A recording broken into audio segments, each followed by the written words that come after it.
Hey there! If you're into jaw-dropping stories, you're in the right place. Don't forget to hit that subscribe button and join our little storytelling family. Let's begin.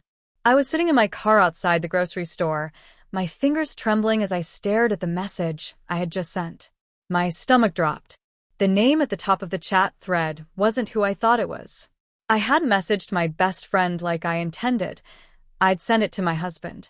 With one accidental tap, I had detonated my entire life. The message was short but devastating. He's starting to get suspicious. I think I need to back off for a while. Last night was risky, but God, worth it. I had meant to send it to Mila, my best friend, the only person who knew about my affair, the only one I trusted enough to confide in. But in a rush of guilt and panic, my brain must have mixed up the contact names. Instead, I sent it directly to the man I had just betrayed. The second the message was delivered, I tried to undo it.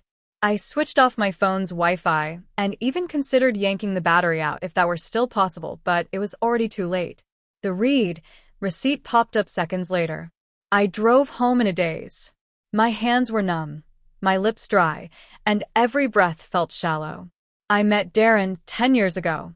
We were broke graduate students back then, sharing a cramped apartment with 3 other roommates. Our mattress was on the floor, and our fridge contained more beer than food. But I was happier than I had ever been. He made me laugh like no one else could. He noticed me when I felt invisible. For years, we were solid. But 5 years in, life got heavier. Our careers pulled us in different directions. He was launching a company while I was climbing the ladder at a marketing firm. We became like ships passing in the night, exchanging quick kisses on the cheek and half-finished conversations. Somewhere along the way, we stopped really seeing each other. Then came Nolan. He was the head of an account I'd landed, charming, older, and dangerously exciting after years of predictability. I never planned to cheat. It began with harmless flirting, lingering touches, drinks after long meetings. Then, one night in Chicago, we crossed a line I could never uncross. I told myself it was a one-time mistake, that guilt alone would be punishment enough. But it didn't stop. The secrecy was intoxicating, so was the attention. Nolan made me feel desirable again, like I mattered. We met in hotel rooms under fake names and texted on encrypted apps. It became a game, a double life I thought I could control. I told myself I still loved Darren. I came home each night, crawled into bed beside him, and convinced myself I was just broken, needy, selfish. After sending that message, I returned home to a silent house. Darren's car was gone. His phone went straight to voicemail. I paced the living room until the sun went down, every creak of the floorboards making my heart pound. He came home around midnight. His face was unreadable. Without a word, he walked past me to the bedroom and returned carrying a suitcase. "Where are you going?" I asked, barely able to speak. No answer. "Darren?" He turned slowly, holding up his phone. "Risky, huh?" His voice was eerily calm. I opened my mouth to say something, anything, but nothing came out. He shook his head, grabbed his keys, and left. He didn't even slam the door. The following days were a blur. He completely shut me out. He ignored my calls and texts. When I tried showing up at his office, his assistant turned me away. I sent him long, rambling apology emails. No response. Mila was furious when I told her what happened. "You texted him," she groaned. "How do you mess that up?" I was panicking, I whispered. I thought he'd found something. Well, now he has. I ended things with Nolan immediately, blocked his number, told him it was over. His reply was cold. We both knew this would end messy. I hope it was worth it. It wasn't. None of it was. 2 weeks of silence later, Darren finally reached out.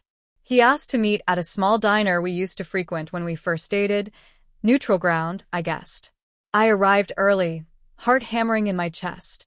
He walked in wearing the same leather jacket from early days. He looked exhausted. We sat in silence until he said, "I want to hear it. All of it. No lies." And I told him. Every night, every excuse, every shameful detail, I laid my sins bare. sobbing between breaths. I didn't sugarcoat anything. When I finished, he didn't yell or cry. He just nodded slowly. That's what I thought. Do you hate me? I asked. He studied me for a long moment. I don't know what I feel, but I can't unsee that message. I can't unknow what I know. I begged him to try therapy, separation, anything but this cold distance. But Darren had already decided. I've been thinking about our past, he said. You were my person. You still are, in some twisted way. But I can't live with this version of us. 2 weeks later, we separated. The house felt emptier than I could have imagined. I'd still set out 2 mugs in the morning, fold his laundry out of habit. I torture myself by looking at our wedding photos, the ones where we were smiling like fools, believing forever would be easy. Sometimes I wonder if that text was a subconscious cry for help, if deep down I wanted to be caught because the guilt was eating me alive and I didn't have the strength to stop until someone pulled the plug. Months have passed. Darren hasn't filed for divorce yet, but we barely speak. He moved in with his brother.